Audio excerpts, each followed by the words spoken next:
Most people are targeting the wrong names on waivers right now, but in week 10, I see 12 players hiding in plain sight that your league mates are ignoring. But if this is your first time here, I'm Joe. I was the guy yelling about Kyle Monangai and RJ Harvey last week, so you might want to listen up. I've helped thousands of people just like you win their fantasy leagues over the last decade, and I plan to do the same for you in this video. I start off every video with some urgent fantasy football news and answering some timely Q&A. Then we get into today's one key topic, so feel free to skip ahead, but let's get right into it. Really tough week for injuries, obviously highlighted by Jaden Daniels and that arm injury. It looked like it got pinned underneath him on a tackle. If you've seen the video, you know it's pretty gruesome. If you haven't seen the video, don't recommend you seeking it out. The trainers immediately brought out the air cast. It looked pretty serious, even though it was on his non-throwing arm. Marcus Mariota finished the game, is expected to start moving forward for fantasy. That kind of tanks the upside for every other commander pass catcher, or at least limits it until Daniels' return. The other part of this that was pretty crazy to me is that the x-rays were negative, so he didn't suffer any kind of fracture. So it's possible that he ends up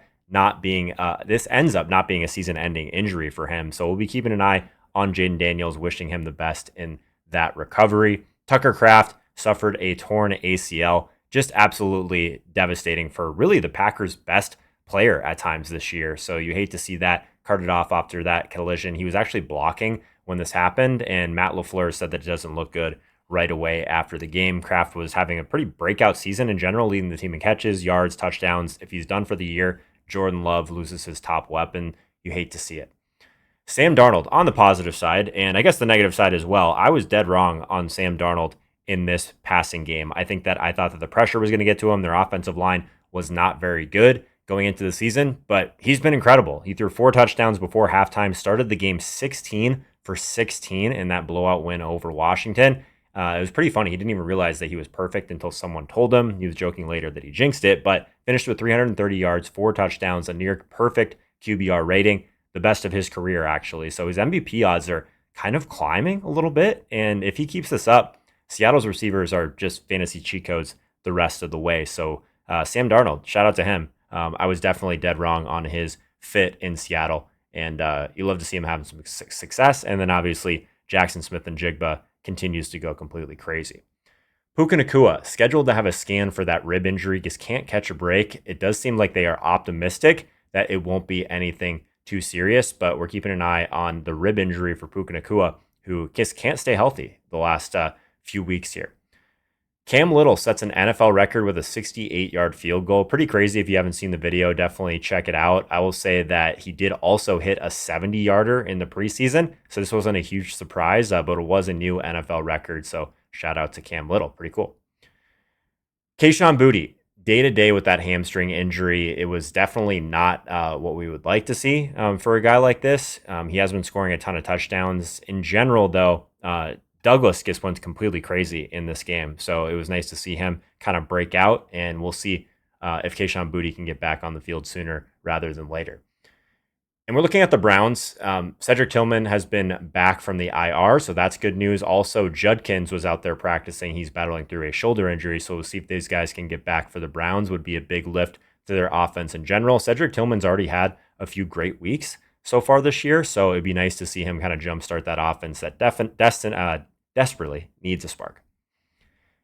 Garrett Wilson will practice this week with that knee injury. Just a positive step in the right direction that he may be available for week 10, and we'll be keeping an eye on his availability as well as who's going to be the starting quarterback in New York. Moving on to some Q&A. We got some great questions last week. Definitely drop any additional questions that you have in the comments below. Going to get to a bunch more of these on the trade targets video later this week, so I do read every single one. Drop them below now if you have any trades that you're debating, any rest of season questions, all that good stuff. But let's start with, should I trade Jacobs and Metcalf for Rome and Kareem? Yeah, this one for me was pretty straightforward, but I do think that like if I was to put both of these sides into my rankings, it would be relatively close. I would rather have Josh Jacobs on my team and get me additional DK Metcalf side of it. I think he's the best player in this deal. And this time of the season, I am going to break ties with who I think the best player is. If you really wanted to back in to Rome Odunze, I do think it's a great buy low spot for him. But I'm not that big on Kyron Williams in general. So I would take the Josh Jacobs side of that deal.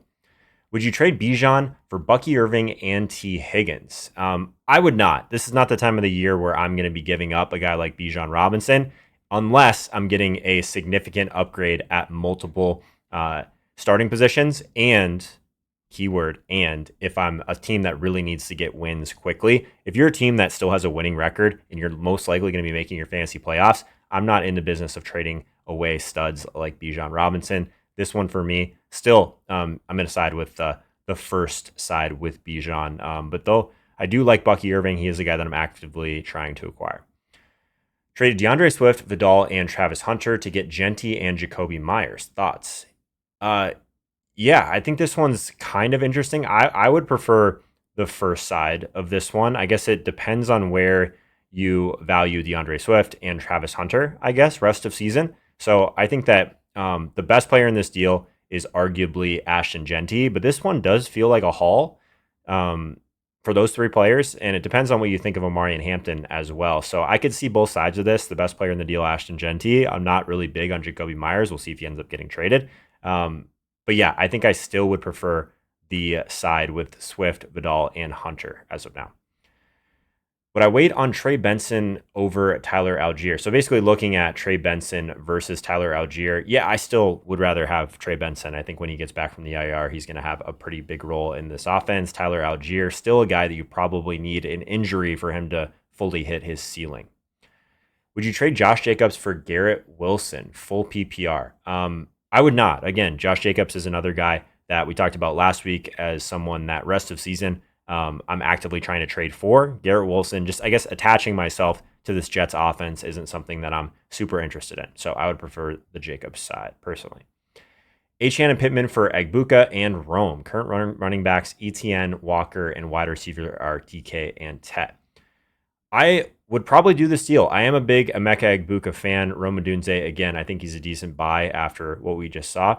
And I think that Achane is someone that if you do believe that they're going to be able to continue to sustain his usage, even when they're behind in games and when they don't have a lot to play for, I think he's totally fine. Egbuka is right there as someone like emerging offense for Tampa Bay that I just want to get as many shares of as possible. Though I admit it was a big bummer for Rome Odunze last week. He goes catchless. He did have 3 targets. I wanted to check that to make sure that I read that correctly. But pretty great buy low spot for Rome Odunze, in my opinion, even though I do really like the guy on the thumbnail of this video, Colston Loveland, who we'll get to in a second. Let's keep working through a couple more of these. Side A, Jackson Smith-Njigba, Kamani Vidal. So I was offered JSN and Vidal for Mahomes, Kamara, Bucky Irving. Mahomes, Kamara, and Bucky Irving. Yeah, I definitely would prefer the Mahomes side of this one. I think getting Jackson Smith-Njigba, he's the best player in this deal. But I think if you, again, you need starters, you're getting Mahomes, Bucky Irving, and Kamara. I think Kamara and Vidal are basically a wash. So it's Bucky Irving and Patrick Mahomes for Jackson Smith-Njigba.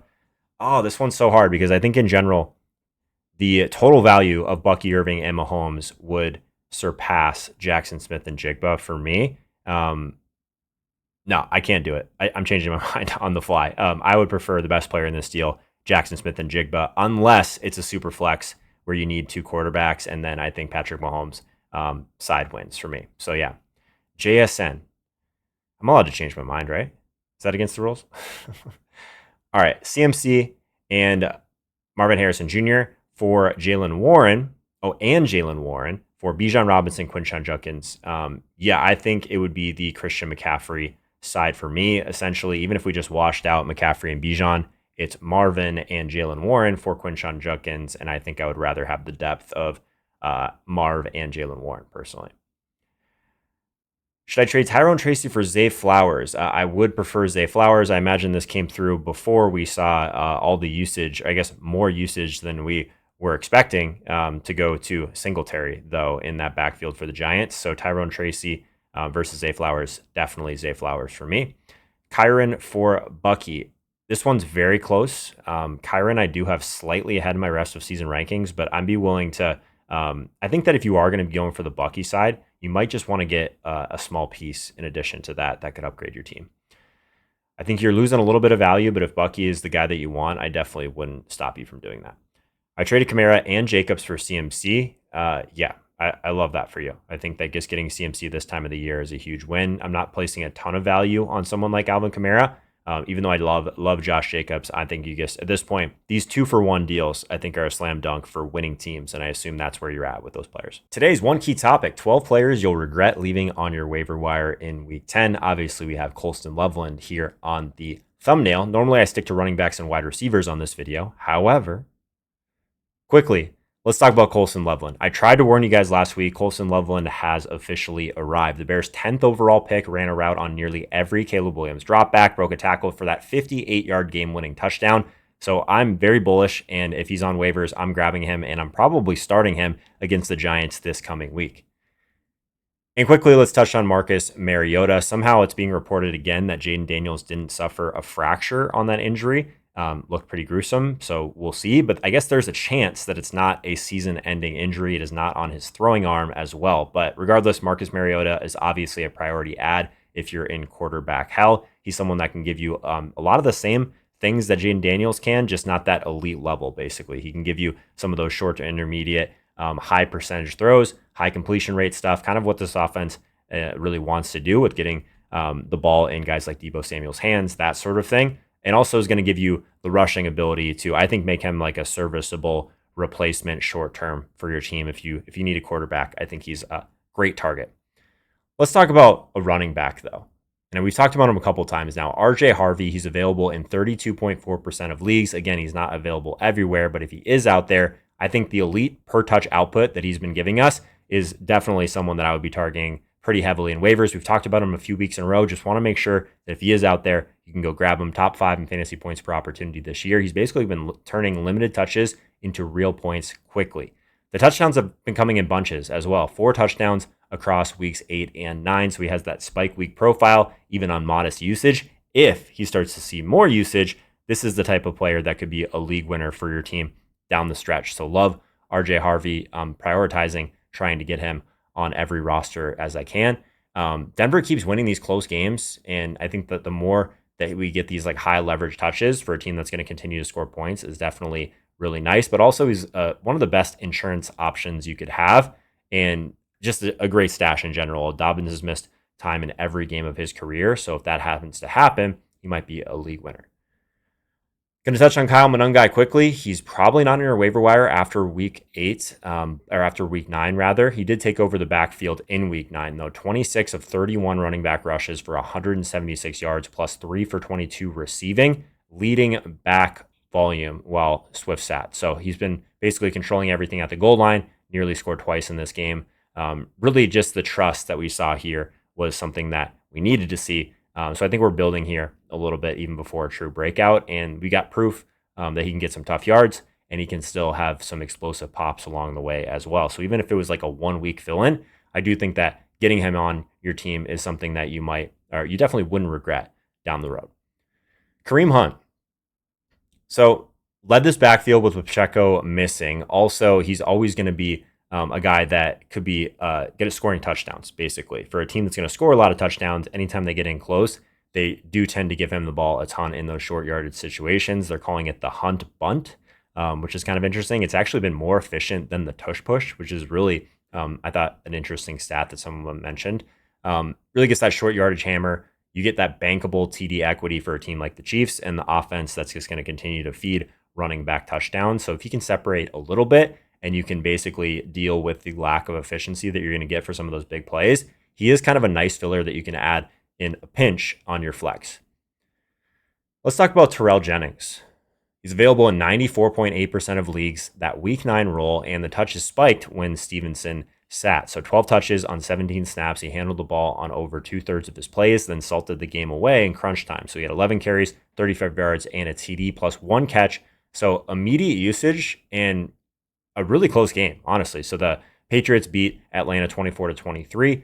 The staff trusted him instead of Henderson, really to close out this 1-score win. So that was definitely something that I was surprised by, but something we need to pay attention to. So really the low snap share is a little bit concerning, but he did get a lot of high leverage work.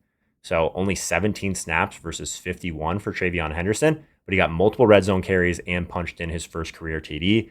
So that's the goal line trust that I think that is super important this time of year to be paying attention to.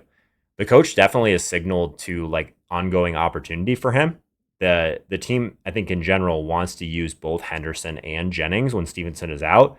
And I think the committee really just boosts his touch floor, I guess more than most people thought. So if this toe injury kind of lingers for Stevenson, this is a team that's going to continue to be scoring a ton of points.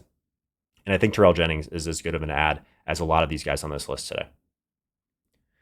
Devin Singletary. So a lot of us were basically wrong when we thought that Tyrone Tracy would just walk in here and take the entire Cam Scattaboo role. That's not really what we saw. The coaches basically split this thing down the middle, and that wasn't something that I thought we would see. And the receiving usage that we're seeing here for Singletary is definitely real. I think that the emergence of really Jackson Dart and what he's shown, I think is kind of interesting for any running back. Obviously, it's why we like Tracy a lot last week. But with Scattaboo out, this backfield kind of has a little bit of a reset. So Singletary seems to be taking the lead. And I think that he's kind of an edge right now if you were able to get him. Earlier in the year, even when Tracy was down, Singletary still sat behind Scattaboo, which was interesting to see him get such a roll bump after that injury. I think that he's one of those guys, though, that if you still think that it might be Tracy or it might just be a split and neither of these guys are super valuable for fantasy, he's still worth the ad before this Bears team because it's a great matchup. And I think it's just like, I want to see it. Even if it's a messy committee, I still want to see it and make sure that this is going to be mostly a split and one guy isn't going to emerge. So running backs, Devin Singletary, Terrell Jennings, Kareem Hunt, Kyle Monangai, RJ Harvey.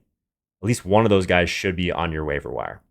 Let's talk about wide receiver. DeMario Douglas. We touched on it earlier. Kayshon Boutte ends up going down in this game. And really, DeMario Douglas really stepped up. 4 for 6 for 100 yards and a touchdown, caught a 58-yard bomb. So he has that deep usage downfield, not just empty targets underneath. He was targeted on 37.5% of his 16 snaps, which is a massive improvement when he's on the field, that spike week path that he does have. I don't think this one is just going to be a one-off, though. Those explosive plays are kind of a pattern for him. In week 8, his only target went for 44 yards. In week 6, he had a 53-yard touchdown as well, and another 61-yarder that was wiped out. So he's repeatedly been winning on these vertical routes, which is something that I think is interesting for an offense that's continuing to trend up. Just a better environment for these spikes overall. The Pats passing game definitely is fantasy viable, and I think multiple of these guys could emerge, and maybe Douglas is the one with the added upside, especially with this Kayshon Boutte injury. We'll see how extensive that ends up being. But if Douglas can take over his deep role and continue to score touchdowns with this like boom bust profile, he's going to have like elite target per snap spikes, which is something that I think adds a little bit of upside during some of the bye weeks that we still have ahead.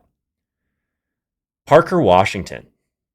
So available in 94.9% of leagues. He was trusted in crunch time last week as well. 8 catches, 9 targets, 90 yards in that overtime win versus the Raiders. I think that trust that we're getting from Trevor Lawrence when it matters most really matters for fantasy. So the high efficiency that we were getting, I think the startable volume actually could come sooner rather than later with the injuries that Jacksonville does have. And he really was getting a lot of that heavy slot usage that we thought might go to someone like Travis Hunter when he hit the IR. It directly funneled that underneath volume to Parker Washington. So that was super valuable.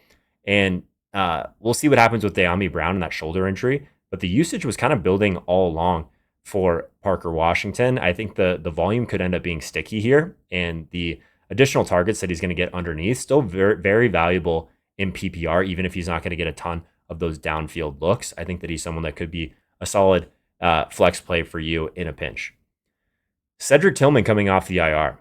I think he's immediately one of those guys that can make a difference for this wide receiver room that really hasn't produced much at all. Jerry Jeudy is certainly not the answer.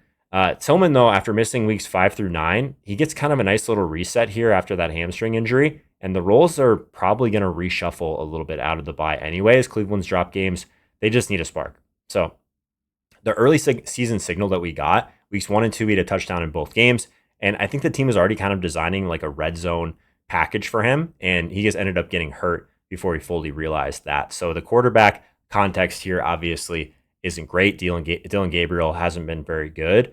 I think that if we get a little bit more accuracy there, he still could be someone that is valuable in fantasy if we were going to be taking a shot on one wide receiver in this backfield.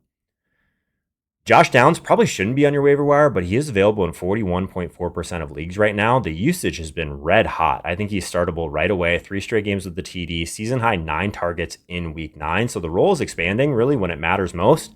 14.6 PPR games over, or PPR points over his last 3. That's not just a projection, that's what he's actually given us. So that bankable production, even in a loss, was kind of nice to see. And the pass volume tailwind that we're getting from Indy, they dropped back 56 times in week 9. So when the script kind of tilts pass, Downs is the one that's going to be spiking. Back-to-back six catch games heading into week 7. So that targetable role that we're going to get while he's active is super valuable, and at least 5 targets in 3 straight before the concussion. And we're going to get proof that he's, like, when called, he's going to be one of those guys that could lead the team in targets at any moment. And he's a pretty stable ad, I think, on just a high-scoring offense. And he's someone that should not be on waiver wires. Let's talk about Troy Franklin, another name that we've talked about a decent amount the last few weeks. He's got locked in volume in every game script is kind of what I'm seeing here. So 10 targets, 8 targets, another 10 targets the last 3 weeks. So the role is pretty stable week to week, and that volume held even when Denver was playing pretty tight, even in some comeback games. The floor doesn't just vanish with game flow, which is what you kind of want for a guy like this. He has a real path to touchdowns in every single week. 2 scores in week 8. Obviously, he's already found the end zone in back-to-back spots over that 7 to 8 stretch.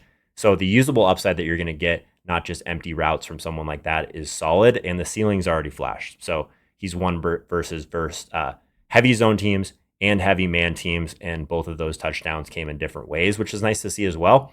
So I think he's kind of an add and flex right away versus the Raiders in week 10. And in a good matchup, he's someone that you could be plugging in to your roster and feeling pretty good as like a matchup-driven flex in week 10 for sure. The role seems pretty bankable, and the matchup sets up a pretty clean start here. That's it for today. Back tomorrow with my top trade targets and guys that I'm betting on rest of season. So if you have any questions about trades or anything else rest of season, drop your questions below. I read every single one. We'll try and get to as many of as we can live on the next video as well. So hit subscribe, and I'll see you then.